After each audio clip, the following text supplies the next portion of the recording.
किसी ने सही बात कही है कि किसी के मौन रहने का अर्थ यह नहीं है कि वह व्यक्ति कायर और कमजोर है। इसका सही अर्थ यह है कि वह अपनी शक्ति पर नियंत्रण रखता है। नमस्कार दोस्तों, हमारे चैनल लाइफ हैक्स में आपका दिल से स्वागत है। इस कहानी को जरा ध्यान से सुनिए, क्योंकि इस कहानी की सीख आपको जिंदगी भर काम आएगी। एक बार की बात है, एक गांव में एक अतुल नाम का युवक रहता था। अतुल ना चाहते हुए भी बहुत बोलता था। उसके बोलने से सभी परेशान रहते थे। एक दिन अतुल को पता चला कि जंगल में एक साधु आए हुए हैं। उसने सोचा, शायद यह साधु मुझे मेरी चिंताओं से आजादी दिला सकते हैं। तो वह अपने माता पिता के साथ साधु के पास गया। अतुल ने साधु से कहा, महाराज, कृपया मुझे यह समझाए कि मैं कैसे कम बोलूं। मेरी बातें लोगों को परेशान कर रही हैं। साधु ने मुस्कुराते हुए कहा, बेटा, मैं तुम्हें इसे एक कहानी के माध्यम से समझाता हूं। मेरे गुरु का एक शिष्य बहुत बोलता था।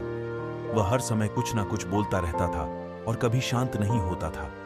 जब वह दान लेने के लिए जाता था तो वह हर घर से एक नई कहानी लेकर आता था और सभी शिष्यों को सुनाता था। हर शिष्य की बुराई करता और चुगली करता था और दूसरों के सामने अच्छा बनने का प्रयास करता था।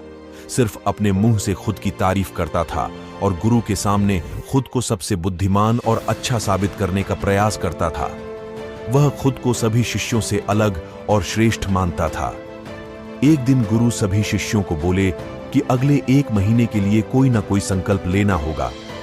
इससे आपकी संकल्प शक्ति मजबूत होगी और आप में आत्मशक्ति का संचार होगा। आप सभी अपने सामर्थ्य के अनुसार कोई भी संकल्प ले सकते हैं। यदि आप में से किसी का भी लक्ष्य 1 महीने से पहले टूट जाएगा तो वह पुराने दिनचर्या में वापस आ सकता है। सभी शिष्यों ने अपनी शक्ति के अनुसार अपना अपना निर्णय लिया और गुरु को बताकर चले गए। लेकिन वह शिष्य जो खुद को अलग दिखाना चाहता था, सीधे गुरु की कुटिया में पहुंच गया और कहा कि मुझे कुछ कठिन संकल्प दीजिए। आप जो भी निर्णय देंगे उसे मैं जरूर पूरा करूंगा। गुरु ने कहा कि ठीक है, लेकिन अगले 1 महीने तक तुमको चुप रहना होगा। तुम एक शब्द भी नहीं बोलोगे। शिष्य ने कहा कि यह भी कोई संकल्प है, मेरे को इससे भी ज्यादा कठिन संकल्प दीजिए। गुरु ने कहा, पहले तुम यह करके दिखाओ। शिष्य ने गुरु की बात मान ली और वह उसी समय चुप हो गया और पलटकर कुटिया से बाहर चला गया। उसे चुप रहना बहुत आसान लग रहा था। उसने एक दिन तो जैसे तैसे चुप रहकर काट लिया, लेकिन दूसरे दिन से उसके मन में ना बोलने से अजीब लगने लगा और तीसरे दिन उसे भारीपन महसूस होने लगा और चौथे दिन उसके अंदर एक अजीब सी बेचैनी होने लगी, क्योंकि आसपास आश्रम के सभी शिष्य एक दूसरे से बातें कर रहे थे। वह भी अपना पक्ष उनके सामने रखना चाहता था, लेकिन उसका संकल्प उसके सामने आ रहा था, इसीलिए वह पूरे दिन सिर्फ आंखें बनाता। इसी तरीके से कुछ दिन और भी थे और वह शिष्य बीमार हो गया। उसका सिर फटा जा रहा था। उसका खाने पीने तक का मन नहीं था। वह सिर्फ बोलना चाहता था। वह अपने गुरु के पास गया और उनके सामने लिखकर कहा कि मैं बोलना चाहता हूं, मैं अंदर ही अंदर पागल हुए जा रहा हूं। कहकर गुरु ने मुस्कुराया और कि जो अपने संकल्प को पूरा करता है वह अपनी आंतरिक शक्ति को बढ़ाता है, और जो अपनी आंतरिक शक्ति को बढ़ाता है वह समाज में आगे बढ़ता है। संकल्प का लेना भी तुम्हारे हाथ में था और इसे तोड़ना भी तुम्हारे हाथ में है। तुम्हारे बहुत से भाई अपने संकल्प को तोड़कर अपनी पुरानी दिनचर्या पर वापस आ चुके हैं।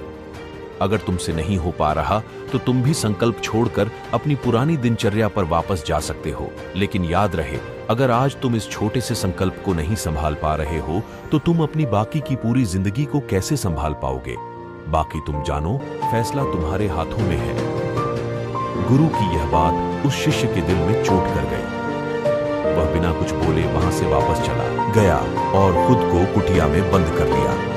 वह केवल अपने जरूरी कामों के लिए ही कुटिया से बाहर निकलता, बाकी सारे समय कुटिया के अंदर ही बैठा रहता। 19 दिन बीत चुके थे और आश्रम के लगभग सभी शिष्यों का संकल्प अब तक टूट चुका था, लेकिन उसका संकल्प अभी भी जारी था।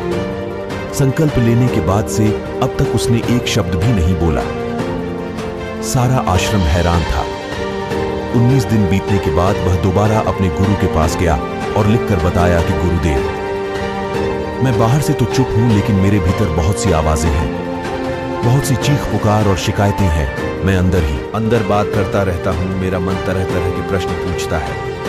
मैं बाहर से जितना शांत हूँ, भीतर से उतना ही शोर शराबे से भरा हुआ हूँ। क्या इस तरह से मेरा संकल्प अभी भी जारी है? गुरु ने। हाँ, तुम्हारा संकल्प अभी भी जारी है, लेकिन जब तक लोगों की यह आवाजें तुम्हारे कानों में आ रही हैं, तब तक तुम्हारा मन बोलता रहेगा, क्योंकि इसे तो आदत है। तुम भले ही बाहर से चुप रहो, लेकिन तुम अंदर ही अंदर बोलते रहोगे। तुम्हें इन बातों से, इन आवाजों से दूर जाना चाहिए। शिष्य गुरु को प्रणाम कर वहां से चला जाता है और सुबह होते ही अपनी कुटिया छोड़कर जंगल की तरफ चला जाता है। कई दिन बीत जाते हैं, संकल्प का समय भी पूरा हो जाता है, लेकिन शिष्य लौटकर नहीं आया। आश्रम में सभी को डर था कि कहीं जंगली जानवर ने उसे खाना लिया हो। इस बीच उसे ढूंढने की बहुत कोशिश भी की गई, लेकिन वह कहीं नहीं मिला। गुरु ने कहा, हो सकता है कि जानवरों ने उसे अपना शिकार बना लिया हो, लेकिन उसके के ना लौटने की एक दूसरी वजह भी हो सकती है। शायद उसे वह मिल गया है जिसके लिए वह गया था। फिर एक शिष्य ने पूछा, गुरुदेव क्या ज्यादा बोला? इतना हानिकारक होता है? गुरु ने कहा, इंसान के जीवन के बहुत सारे दुखों में से एक दुख यह भी है कि वह कभी चुप नहीं रह सकता। हमेशा कुछ ना कुछ बोलता ही रहता है। सिर्फ हमारे बोलने के कारण हमारे आधे से ज्यादा दुख पैदा होते हैं। हम में से कोई भी चुप नहीं रहना चाहता। हम बस सामने वाले को सुना देना चाहते हैं। जो भी हमारे मन में है, सब निकालकर उसके मन में बैठा देना चाहते हैं। उसे समझा देना चाहते हैं कि देख, तू गलत है और मैं सही। इस तरीके से सुनने और सुनाने का यह काम जिंदगी भर चलता रहता है, लेकिन इस नासमझी में हम अपना समय, अपना जीवन, अपनी समझ और सबसे महत्वपूर्ण कीमती पल जो जिए जा सकते हैं, जो अनुभव किया जा सकता है, यह सब खो देते हैं। लेकिन इसके बदले हमें मिलता क्या है? कुछ नहीं, सब व्यर्थ और बर्बाद हो जाता है। इतना कहते ही सभी शिष्य लोग समझ जाते हैं और अपने अपनी कुटिया में चले जाते हैं। फिर महात्मा अतुल को बताते हैं कि जो लोग किसी को सुनने की बजाय सिर्फ अपना सुनाने में रहते हैं, ऐसे लोगों का जीवन दुखों से भर जाता है। लोग सोचते हैं कि अगर हम चुप रहेंगे तो आगे वाला हमको मंदबुद्धि समझेगा। आपको समझना चाहिए कि असल में सभी लड़ाइयां का कारण हमारा बोलना ही है। इसीलिए हमें सिर्फ उतना ही बोलना चाहिए जितना जरूरी हो, क्योंकि व्यर्थ का बोलना ऊर्जा को नष्ट करना है, और यह बोलना ही हमें कभी अपने भीतर की ओर लौटने नहीं देता। इसीलिए अगर हम आप आज से ही बोलना कम कर दें और अंदर की आवाज को सुनना चालू कर दें, तो आप देखेंगे कि आपकी सोचने, समझने और याद रखने की शक्ति बढ़ गई।